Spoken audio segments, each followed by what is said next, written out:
রহমতুল্লাহি ওয়া বারাকাতুহু। আলোচ্য বিষয় সকল বিধান বাতিল করো, ওহির বিধান কায়েম করো।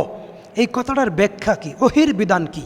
ওহি সূরা নজম 3 এবং 4 নম্বর আয়াতে আল্লাহ পাক বলেন, ওয়ামা ইয়ানতিকু আনিল হাওয়া ইন হুয়া ইল্লা ওয়াহয়ু ইউহা।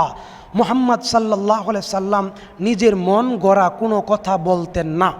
আল্লাহ তাআলা যা বলতেন তিনি তাই বলতেন, তিনি তাই প্রচার করতেন। কাজে আসুন আমরা আল্লাহ পাক রব্বুল আমিনের কথাকে মেনে নেব। আল্লাহ পাক বলেন সূরা আরাফ, হে নবী ওয়াত্তাবি মা ইউহা ইলাইকা মির রব্বিক, হে নবী ওয়াত্তাবি, আপনি তার অনুসরণ করেন, ইউহা যেগুলো আপনার উপরে নাজিল করা হয়েছে, ইলাইকা মির রব্বিক আপনার রবের পক্ষ থেকে। কাজে আসুন আমরা ঈমানদার, আমরা মুসলিম, আমরা আল্লাহ রাসূলের আনুগত্য করব। আমরা সকল বিধান বাতিল করব, আল্লাহর বিধান অনুসরণ করব, আল্লাহর বিধান প্রতিষ্ঠিত করব ইনশাআল্লাহ।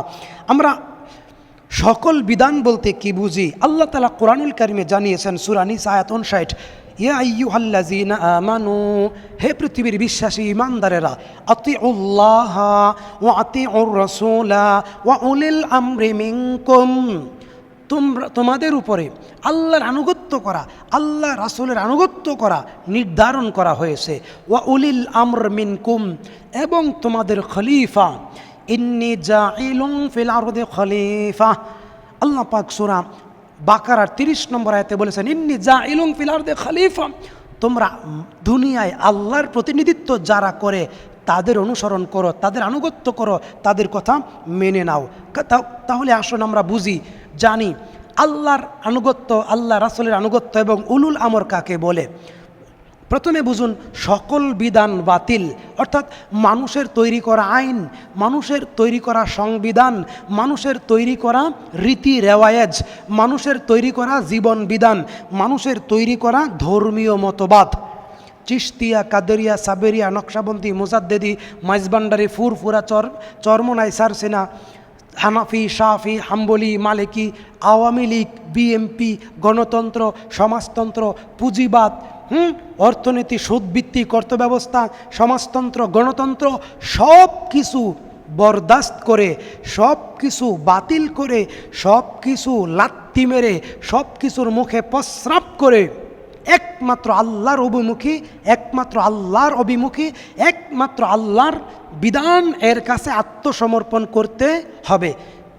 ওয়াইজ ক্বালা লাহু রাব্বুহু আসলিম ক্বালা আসলামতু লিরাব্বিল আলামিন, সব কিছুর সাথে সম্পর্ক ছিন্ন করতে হবে। হানিফা ওয়া মা আনা মিনাল মুশরিকিন, সব কিছুর সাথে সম্পর্ক ছিন্ন করে আল্লাহর সাথে সম্পর্ক তৈরি করতে হবে।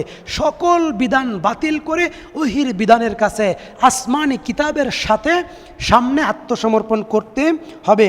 যেমন আমরা বলতে চাচ্ছিলাম, আল্লাহ বলেছেন আলা লাহুল খালকু ওয়াল আমর, সৃষ্টি যার, আইন চলবে তার। এই জমিনটা কার? আল্লাহর।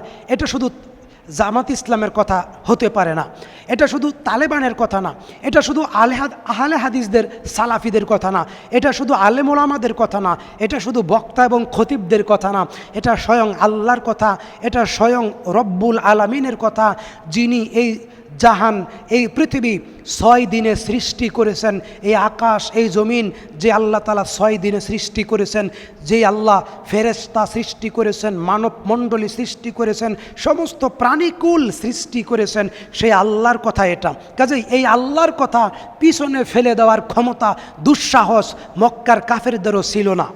মক্কার কাফেরেরাও এরকম দুঃসাহস করে নাই যে আল্লাহর কথাকে পশ্চাতে ফেলে দেবে। আল্লাহ বলেছেন আলা লাহুল খালকু ওয়াল আমরু, জেনে রেখো সৃষ্টি যার, আইন চলবে তার।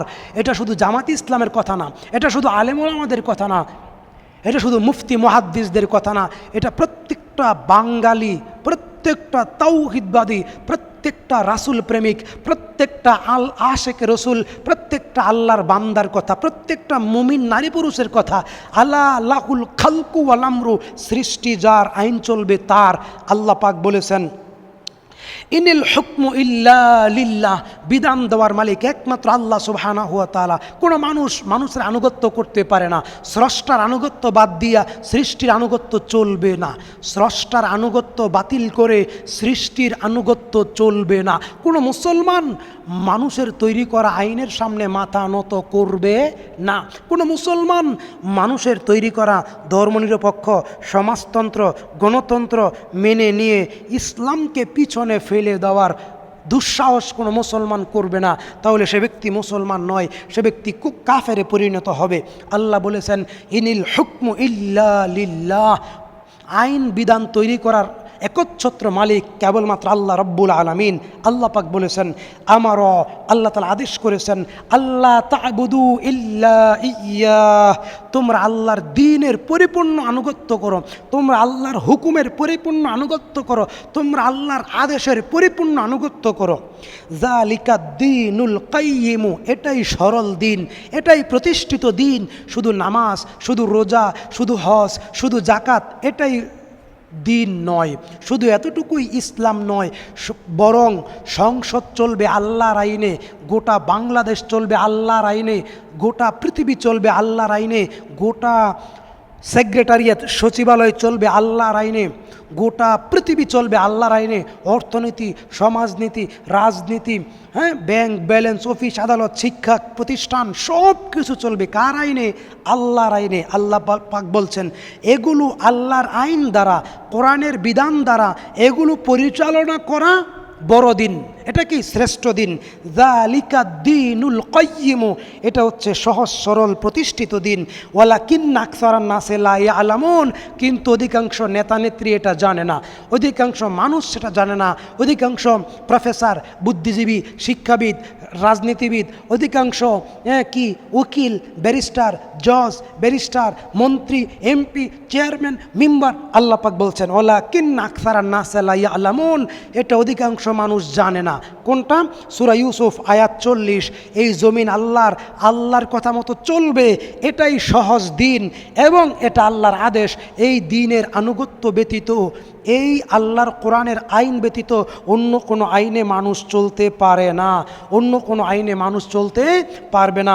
বলছিলাম সকল বিধান বাতিল করো, ওহির বিধান কায়েম করো। এটার অর্থ কি? আল্লাহ পাক কোরআনুল কারিমে সুদকে হারাম করেছেন।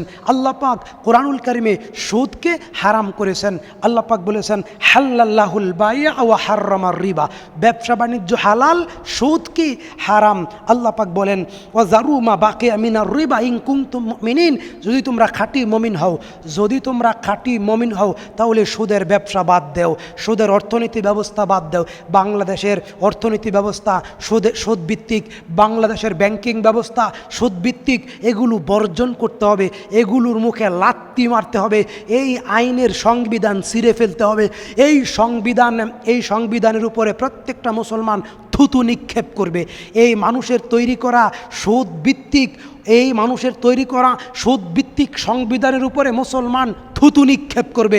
মুসলমান আল্লাহর আদেশ মেনে চলবে, হালাল বৈধ সংবিধান, আল্লাহর কোরআনের সংবিধান প্রত্যেকটা ইমানদার মেনে নেবে। ওই ব্যক্তি ততক্ষণ পর্যন্ত পরিপূর্ণ ইমানদার হতে পারবে না যতক্ষণ পর্যন্ত আল্লাহর আইনের কাছে মাথা নত না করবে। ওই ব্যক্তি পরিপূর্ণ ইমানদার হইতে পারবে না যতক্ষণ পর্যন্ত সে আল্লাহর আইন, আল্লাহর বিধান, আল্লাহর সংবিধান, আল্লাহর কথা, কোরআনের সামনে মাথা নত না করবে। ততক্ষণ পর্যন্ত সে ব্যক্তি পূর্ণাঙ্গ মুসলিম হতে পারবে না। আল্লাহ পাক বলেন সুদ হারাম, কাজেই বাংলাদেশ থেকে সুদের আইন বাতিল করতে হবে ইনশাআল্লাহ। যেহেতু আলোচ্য বিষয় সকল বিধান বাতিল করো, ওহির বিধান কায়েম করো। আল্লাহ পাক মদ, জুয়া, মূর্তি হারাম করেছেন। মদ, আমাদের দেশে মদ হালাল করা হয়েছে। সংসদ থেকে সংবিধানের মাধ্যমে মদের লাইসেন্স দেওয়া হয়েছে। সংসদ থেকে সংবিধানের মাধ্যমে মদের লাইসেন্স দিয়ে মদকে আমাদের দেশে বৈধ করা হয়েছে। অথচ এদেশে 90% মানুষ মুসলমান। আফসোস, তারা ধর্ম বুঝে না। তারা শুধু ধর্ম বলতে নামাজ, রোজা, হজ, দান খয়রাত, জিকিরকে ধর্ম বুঝিয়েছেন।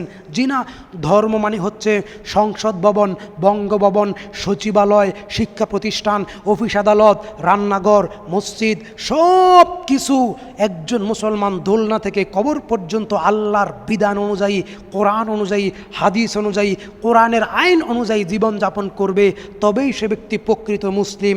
আল্লাহ পাক বলেন, ইন্নামাল খামরু ওয়াল মাইসির ওয়াল আনসাবু ওয়াল আজলামু রিজসুম মিন আমালি শাইতানি ফাজতানিবুহু লাআল্লাকুম তুফলিহুন।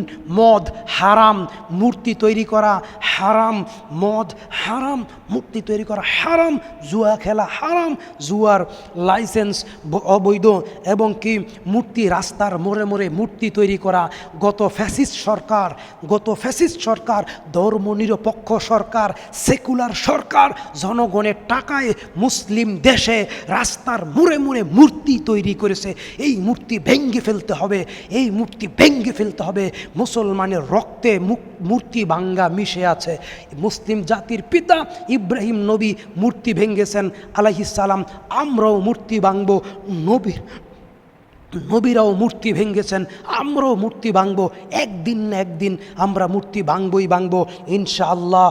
তাহলে জুয়া, ক্যাসিনো হারাম, পাবজি, 4G, মোবাইলে বিভিন্ন প্রকারের জুয়া, সকল জুয়া হারাম। অথচ আমাদের দেশে শিক্ষিত মানুষেরা জুয়া খেলে, ক্যাসিনোতে বসে জুয়া খেলে, বিভিন্নভাবে জুয়া খেলে, ফুটবলে জুয়া খেলে, ক্রিকেটে জুয়া খেলে, বিভিন্নভাবে দাবাতে জুয়া খেলে, কার্ডে জুয়া খেলে, মোবাইলে জুয়া খেলে, বিভিন্নভাবে জুয়া খেলে। এই জুয়ার রীতি ভেঙ্গে দিতে হবে, এই জুয়ার রীতি কবর দিতে হবে, এই জুয়ার রীতির উপরে কবর দিতে হবে। এই মদের উপরে প্রস্রাব করতে হবে, মদের আইন, মদের সংবিধানের উপরে প্রস্রাব করে দিতে হবে, কবর দিতে হবে, মূর্তি ভেঙে দিতে হবে, মূর্তির বিরুদ্ধে সোচ্চার হতে হবে, মূর্তির বিরুদ্ধে কথা বলতে হবে। মূর্তি থাকবে না, মুসলমান দেশে মূর্তি থাকবে না। আলোচ্য বিষয়ে সকল বিধান বাতিল করো, ওহির বিধান কায়েম করো। আমরা বলছিলাম ওহির বিধান, কোরআনের বিধান। জেনা, আমাদের দেশে জেনাকে বৈধ করা হয়েছে, আমাদের দেশে জেনাকে বৈধ করা হয়েছে। আল্লাহ পাক বলেছেন, লা তাকরাবুজ জিনা ইন্নাহু কানা ফাহিশাতান ওয়া সাআ সাবিলা।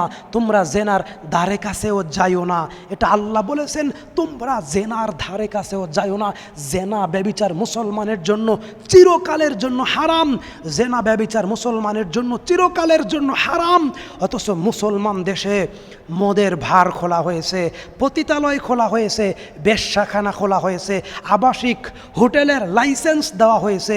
সংবিধানের মাধ্যমে আইন পাশ করে বেশ্যাখানা, পতিতালয়ের লাইসেন্স দেওয়া হয়েছে 90% মুসলমানের দেশে। তাদের বিরুদ্ধে জিহাদ ঘোষণা করতে হবে, তাদের বিরুদ্ধে জিহাদ ঘোষণা করতে হবে।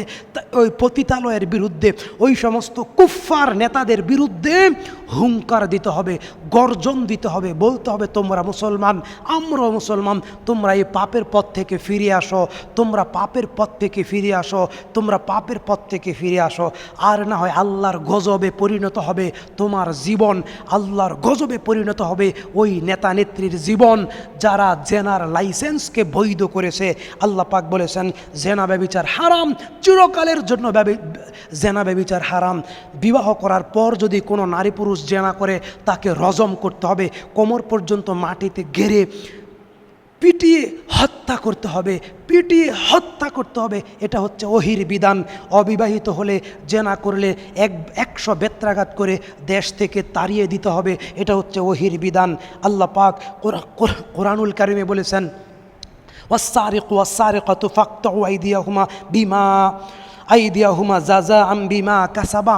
চোর, চুরি হোক, নারী হোক, পুরুষ হোক, চুরি করলে উপযুক্ত সাক্ষ্য প্রমাণের ভিত্তিতে চোরের হাত কেটে দিতে হবে।